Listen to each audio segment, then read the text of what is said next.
Welcome to Rajasthan study number 1। Rajasthan study number 1 आप सभी का स्वागत है साथियों।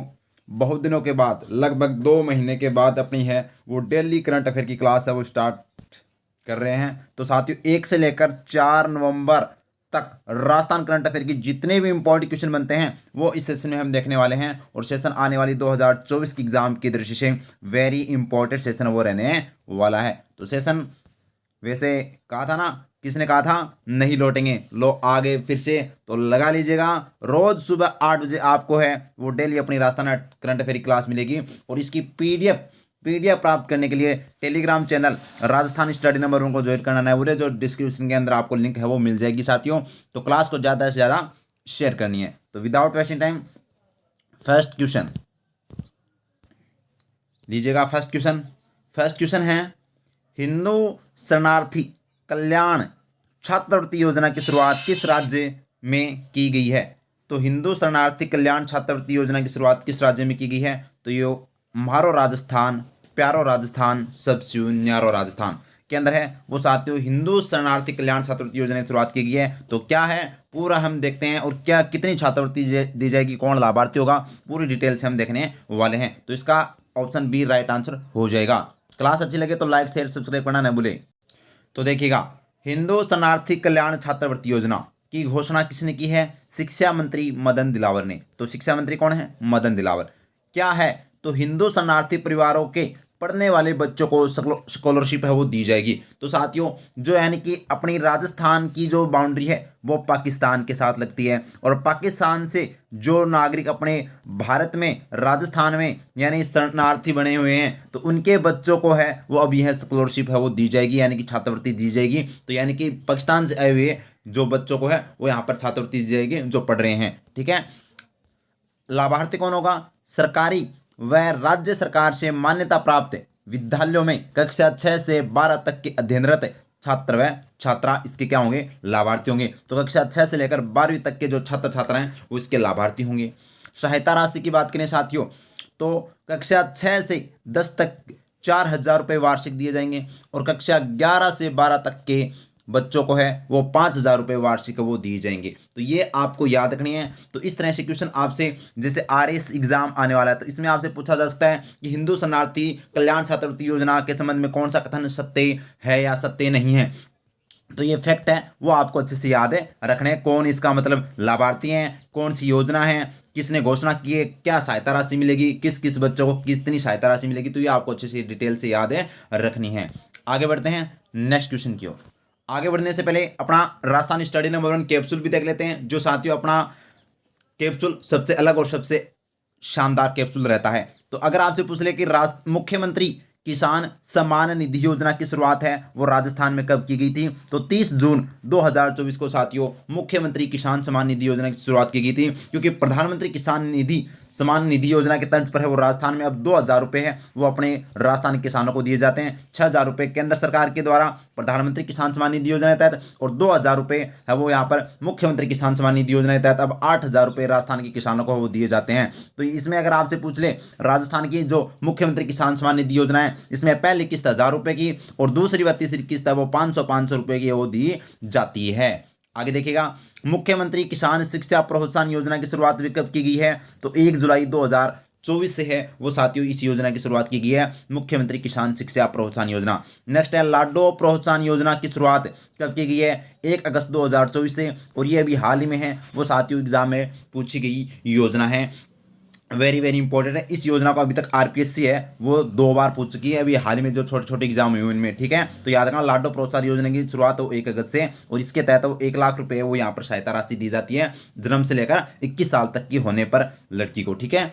आगे देखिएगा, मुख्यमंत्री आयुष्मान आरोग्य माँ वाउचर योजना की शुरुआत है वो 8 अगस्त 2024 से की गई है साथियों, और मुख्यमंत्री स्वनिधि योजना की घोषणा बजट 2024-25 में की गई है। ये मुख्यमंत्री स्वनिधि योजना कौन सी है साथियों? तो ये अपने को ध्यान रखना, जो अपने स्ट्रीट वेंडर्स हैं उनको यहाँ पर 50,000 रुपये का लोन है वो यहाँ पर ऋण है वो दिया जाएगा मुख्यमंत्री स्वनिधि योजना के तर्ज पर, ये अपने को ध्यान है रखना। और नेक्स्ट है गोपाल क्रेडिट कार्ड योजना की घोषणा अभी किस बजट में की गई है? तो बजट अपने 2024-25 में की गई है। ये गोपाल क्रेडिट कार्ड योजना भी आपको अच्छे से याद रखनी है, वेरी इंपॉर्टेंट है पशुधन के लिए। आगे देखिएगा, और कैप्सूल अच्छा लगा है तो लाइक जरूर ठोकना भी, और आगे देखेगा नेक्स्ट क्वेश्चन अपना, एम्स जोधपुर की ड्रोन डिलीवरी सेवा का satellite tribal centre Abu road में वर्चुअल उद्घाटन किसने किया है? तो प्रधानमंत्री नरेंद्र मोदी ने है वो यहाँ पर जो ड्रोन डिलीवरी सेवा का वर्चुअल यहाँ पर है उद्घाटन किया है, जो जिसकी शुरुआत है वो आबू रोड में यहाँ पर एक कौन से गांव में हुई है वो पूरी हम चर्चा करने वाले हैं साथियों। तो ऑप्शन बी अपना राइट आंसर हो जाएगा। तो देखिएगा, ड्रोन डिलीवरी सेवा का सैटेलाइट ट्राइबल सेंटर की शुरुआत अरनवा गांव, कौन सा गांव भाई? अरनवा गांव, जो पिंडवाड़ा तहसील और सिरोही जिले में, सिरोही जिले के पिंडवाड़ा तहसील के अरनवा गांव में है वो साथियों इसकी शुरुआत की गई है ड्रोन डिलीवरी सेवा का सैटेलाइट ट्राइबल सेंटर की। उद्घाटन किसने किया है? प्रधानमंत्री नरेंद्र मोदी ने किया है। और कब किया, कैसे किया? वर्चुअल रूप से किया है साथियों, ऑनलाइन तरीके से किया है। निर्माण की बात करें तो इस ड्रोन डिलीवरी सेवा का यानी कि ड्रोन का निर्माण एम्स जोधपुर के तर्ज पर है वो यहाँ पर निर्माण है वो किया गया है, ये अपने को ध्यान रखना है। और ये कार्य क्या करेगा ये ड्रोन? तो ड्रोन के जरिए गांव तक दवाइयां पहुंचाने के साथ वहां से रोगों की जांच के नमूने आबू रोड सेंटर ले जाए जाएंगे। तो ये अपने को ध्यान रखना है। तो ये ड्रोन है वो आपको याद रखना है। ड्रोन डिलीवरी सेवा का सैटेलाइट जो ट्राइबल सेंटर है वो अरनवा गांव पिंडवाड़ा तहसील सिरोही में प्रधानमंत्री जी के द्वारा एम्स जोधपुर के यहाँ पर निर्माण वो किया गया है। तो ये अपने को ध्यान रखना क्या कार्य करेगा, एग्जाम की दृष्टि से बन जाता है इंपॉर्टेंट। नेक्स्ट क्वेश्चन लगा लीजिएगा स्टार भाई, वेरी वेरी इंपॉर्टेंट क्वेश्चन। बाल विवाह रोकथाम के लिए जस्टिस डी है भाई, जी नहीं ये डी है, डी एस तेवटिया स्मृति नेशनल अवार्ड किसे दिया गया है? तो नाम आता है डॉक्टर कृति भारती। डॉक्टर कृति भारती जो साथियों जोधपुर से है वो ये हैं बिलोंग करती है और ये बाल विवाह के क्षेत्र में बहुत शानदार कार्य कर रही है। अभी तक 51-52 लगभग है वो बाल विवाह है वो निरस्त करवा चुकी है और इनके लिए इनको बहुत से अवार्ड्स हैं वो दिए जा चुके हैं साथियों। तो ये ध्यान रखना, इनको 2023 में जो एग्जाम में भी पूछा गया था आरपीएससी के द्वारा कौन सा अवार्ड दिया गया था, ह्यूमन चैंपियंस अवार्ड से वो दिया गया था, ये अपने ध्यान रखना विश्व स्तर पर, ठीक है। तो डॉक्टर कीर्ति भारती इसका राइट आंसर हो जाएगा। तो अब पूरी चर्चा करते हैं कीर्ति भारती के बारे में। तो देखिएगा, डॉक्टर कृति भारती कौन है? जोधपुर सारथी ट्रस्ट की मैनेजिंग ट्रस्टी एवं पुनर्वास मनोवैज्ञानिक है। चर्चा में क्यों है? क्योंकि साथियों हाल ही में जैविक भारत मिशन के तत्वाधान में नई दिल्ली में आयोजित एक समारोह में प्रतिष्ठित जस्टिस डी एस तेवटिया स्मृति नेशनल अवार्ड से नवाजा गया है। तो डी एस तेवटिया स्मृति नेशनल अवार्ड से नवाजा गया है। कारण बाल विवाह निरस्त एवं रोकथाम के साहसिक मुहिम के लिए है वो साथियों इनको यह अवार्ड दिया गया है। तो ये ध्यान रखना। तो ये जोधपुर में सारथी ट्रस्ट की मैनेजिंग और पुनर्वास मनोवैज्ञानिक केंद्र है यानी कि मनोवैज्ञानिक है और ये साथियों यहाँ पर D S Tewatia national award से इनको सम्मानित किया गया है। बाल विवाह निरस्त और रोकथाम के लिए इनको यह दिया गया है, याद रखना, वेरी वेरी इंपॉर्टेंट है। अब राजस्थान के और किस किस को है वो कौन कौन से अवार्ड दिए गए हैं एग्जाम की दृष्टि से वो देख लीजिएगा। तो देखिएगा, प्रमुख पुरस्कार 2024 अपना कैप्सूल देखिएगा, Rajasthan state number 1 Rabindranath Tagore literature award किसे दिया गया है? निर्मेश कोटेड को, जो डूंगरपुर के हैं, वेरी इंपॉर्टेंट। माइड भाषा राजस्थानी लेखन सम्मान किसे दिया गया? तरुण कुमार दाधीच को। राव जोधा सम्मान 2024 किसे दिया गया? राजेंद्र परिहार को। चिरंजीवी युवराज Shivraj Singh Samman Divya Kirti Singh Rathore, very very important है। ये वही दिव्य कीर्ति सिंह राठौड़ है जिनको 2024 में साथियों अर्जुन अवार्ड से सम्मानित किया गया है। घुड़सवार इनका खेल है साथियों, अच्छे से मैंने आपको डिटेल से करवा रखा है, याद रखना। मोहम्मद नैणसी सम्मान 2024 ओम थानवी और राव सिंहा सम्मान 2024 है वो डॉक्टर भीम सिंह सिंघल को है वो दिया गया है। इसी के साथ में और देखिएगा अपने प्रमुख पुरस्कार ग्लोबल लीडरशिप अवार्ड किसको दिया गया? अशोक सिंह राठौड़ को दिया गया जो बीकानेर के हैं साथियों, ये ध्यान रखना। आचार्य लक्ष्मीकांत जोशी साहित्य सम्मान डॉक्टर विमला भंडारी को दिया गया और वेरी वेरी इंपॉर्टेंट स्टार लगा लीजिएगा। ये दोनों अभी एक बार तो पूछा जा चुका है और फिर से जब तक साथियों अगले वाले जो राजस्थानी भाषा का साहित्य पुरस्कार नहीं मिल जाएगा तब तक यही क्वेश्चन आपसे बार बार में पूछे जाएंगे एग्जाम में। तो राजस्थानी भाषा का साहित्य बाल पुरस्कार किसे दिया गया है? प्रहलाद सिंह जोरडा नागौर महारी ढाणी के लिए दिया गया है साथियों।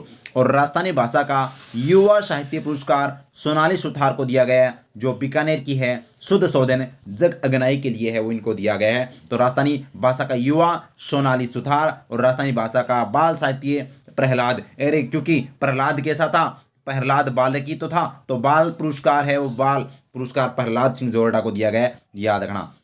और आगे देखेगा ARI आदित्य किसान अवार्ड अतुलाराम चौधरी को, और राम प्रसाद आदित्य साहित्य सम्मान शिप्रा नथानी को, जो हॉस्टल डायरी के लिए दिया गया है। और भी देख लीजिएगा, और ये यहाँ से देख सकते हैं आप, डॉक्टर सीताराम लालस पुरस्कार किसे दिया गया, डॉक्टर गजेंद्र सिंह राजपुरोहित को। और अभी 2024 के अंदर कृति भारती को साथियों केसी पुलैया मेमोरियल नेशनल अवार्ड भी दिया गया है। केसी पुलैया मेमोरियल नेशनल अवार्ड से भी है वो 2024 में इनको सम्मानित किया जा चुका है। नोवा कन्हैया महाकवि कन्हैया लाल शेट्टी अवार्ड अरुंधति सुब्रमण्यम को दिया गया है। और South Asian social change maker award Siddhi Jori को, वेरी वेरी इंपॉर्टेंट है, South Asian social change maker award Siddhi Jori को दिया गया है। और उद्यमिता चैंपियन अवार्ड बलराज खेमराज और दिनेश कुमार निठारवाल को दिया गया है। नेक्स्ट क्वेश्चन अपना है, देखिएगा, हाल ही में केंद्रीय कृषि और किसान कल्याण मंत्रालय की परामर्श समिति का सदस्य किसे बनाया गया है? तो नाम आता है डॉक्टर मन्ना लाल रावत। मन्ना लाल रावत जो साथियों उदयपुर से सांसद है, इनको है वो यहाँ पर केंद्रीय कृषि और किसान कल्याण मंत्रालय की परामर्श समिति का सदस्य बनाया गया। और जिसके अध्यक्ष कौन होते हैं साथियों? कृषि मंत्री हैं वर्तमान में शिवराज सिंह यादव। तो देखिएगा, डॉक्टर मन्ना लाल रावत कौन है? उदयपुर से सांसद हैं। चर्चा में क्यों है? क्योंकि हाल ही में इनको केंद्रीय कृषि और किसान कल्याण मंत्रालय की परामर्श समिति का सदस्य बनाया गया है। और इस परामर्श समिति के अध्यक्ष कौन है? केंद्रीय कृषि किसान कल्याण एवं ग्रामीण विकास मंत्री शिवराज सिंह चौहान, जो मुख्यमंत्री रह चुके हैं मध्य प्रदेश के। तो ये वर्तमान में किस मंत्रालय के मंत्री हैं? शिवराज सिंह चौहान, केंद्रीय कृषि मंत्री और ग्रामीण विकास मंत्रालय इनके पास में, याद रखना भाई, वेरी इंपॉर्टेंट।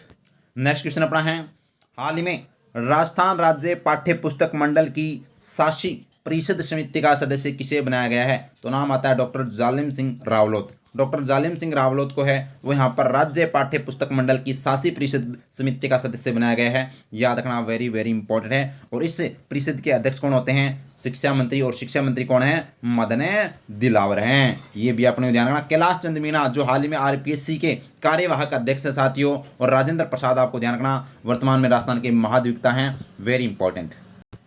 तो देखिएगा, जालिम सिंह रावलोत कौन है? शिव से पूर्व विधायक हैं। आप देख रहे होंगे जो राजस्थान के सबसे युवा विधायक रविंद्र सिंह भाटी है, वहाँ के जो विधानसभा क्षेत्र शिव से ये पूर्व विधायक भी रह चुके हैं साथियों, याद रखना।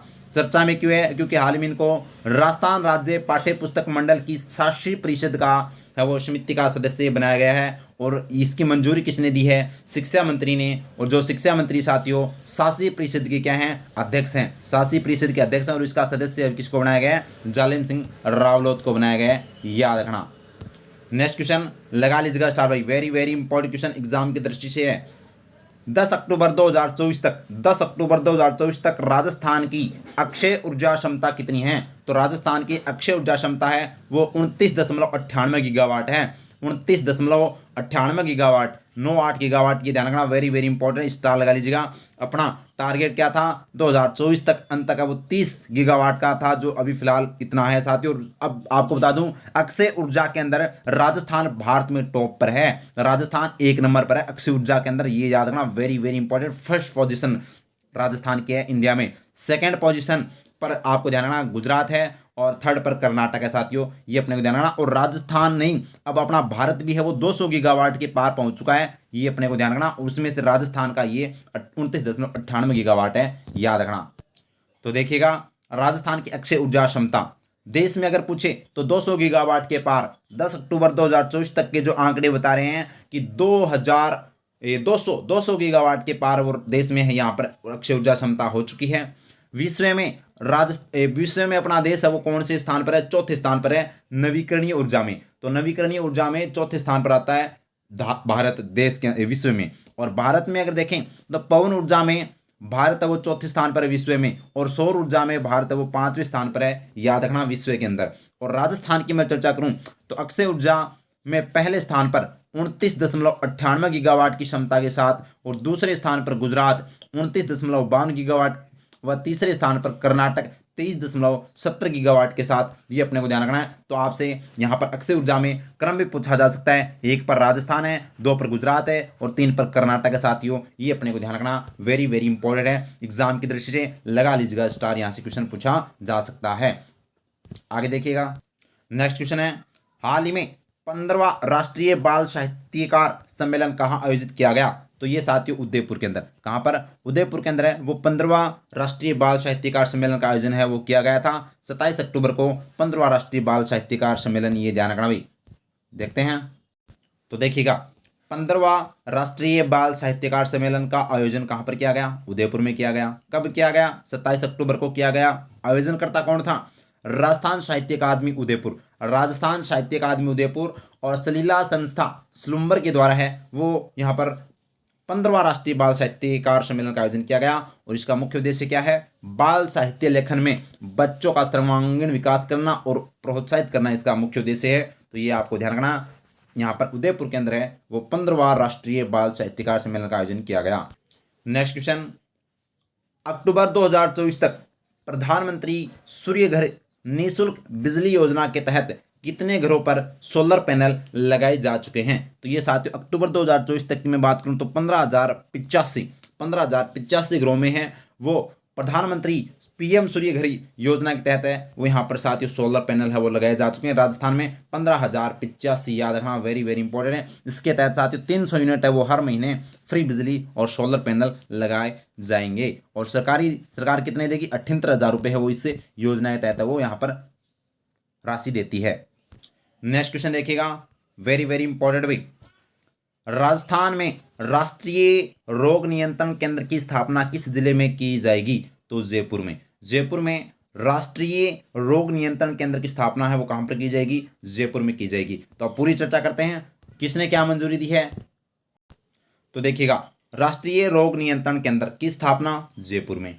भूमि आवंटन हेरिटेज नगर निगम जयपुर के द्वारा है वो भूमि का आवंटन किया गया है और इसका उद्देश्य क्या है, स्वास्थ्य सेवाओं में सुधार करना, स्वास्थ्य सेवाओं में सुधार करना। राष्ट्रीय रोग नियंत्रण केंद्र की स्थापना जयपुर में की जाएगी स्वास्थ्य सेवाओं में सुधार करने के उद्देश्य से। और नेक्स्ट क्वेश्चन अपना है 43वीं नॉर्थ जोन शूटिंग चैंपियनशिप में 50 मीटर फ्री पिस्टल में अंशुल चौधरी ने कौन सा पदक जीता है, तो अंशुल चौधरी ने जीता है स्वर्ण पदक। अंशुल चौधरी ने स्वर्ण पदक जीता है 43वीं नॉर्थ जोन शूटिंग चैंपियनशिप के 50 मीटर फ्री पिस्टल में अंशुल चौधरी ने गोल्ड मेडल जीता है। शूटिंग इनका खेल है साथियों और जयपुर जिले के हैं अंशुल चौधरी, याद रखना। तो देखिएगा अंशुल चौधरी किस जिले से हैं, जयपुर जिले से हैं। किस खेल से संबंधित है, शूटिंग इनका खेल है। और अभी हाल ही में चर्चा में क्यों है, क्योंकि नई दिल्ली में doctor Karni Singh shooting range में हुई 43वीं नॉर्थ जोन शूटिंग चैंपियनशिप में 50 मीटर फ्री पिस्टल में स्वर्ण पदक जीता है। तो वेरी इंपॉर्टेंट है एग्जाम की दृष्टि से अंशुल चौधरी से संबंधित। तो ये साथियों अपना आज का सेशन था और उम्मीद करता हूँ 1 से लेकर 4 तक जो इंपॉर्टेंट क्वेश्चन बनते हैं वो आपको मैंने विद अपने व्याख्या सहित है वो आपको मैंने अच्छे से डिटेल से वो समझा दिए हैं। और अब अपनी डेली की जो क्लास आएगी डेली आएगी साथियों, और इसमें आपको अपना कैप्सूल भी ऐड करने वाला हूं, शानदार और जानदार, जो पूरा मतलब 1 साल का रिवीजन आपको साथ साथ में यहाँ पर करवाता रहूँगा। 10 से 15 मिनट की अपनी क्लास आएगी तो उसको स्किप नहीं करना है। और आपको डेली अपनी, मैं फिर कह रहा हूँ, अब अपनी कंटिन्यू क्लास चलेगी। 2 महीने का भी आपको मैं कवर करवाने वाला हूँ, जो अपना सितंबर का और अक्टूबर का जो करंट का नहीं हुआ था एक भी क्लास, उनको मैं कोशिश करूँगा सप्ताह में आपको है वो एक सप्ताह की क्लास है वो देने का मैं प्रयास करूँगा, ठीक है। ये हम या फिर MCQ है वो डायरेक्ट हम देख लेंगे, कुछ ना कुछ आपके लिए मैं करूँगा, ठीक है। और अपनी उनको मैं बुक के अंदर ऐड कर दूंगा, जो अपनी बुक करंट अफेयर की जो निकाल रखी है उसमें वो सितंबर अक्टूबर भी मैं ऐड कर दूंगा, ठीक है। तो ये अपने को ध्यान रखना है। उम्मीद करता हूँ सेशन आपको अच्छा लगा होगा। सेशन अच्छा लगा तो लाइक कीजिएगा, शेयर कीजिएगा, अपने परिवार को सब्सक्राइब करना न भूले। थैंक यू, जय हिंद, जय भारत माता की।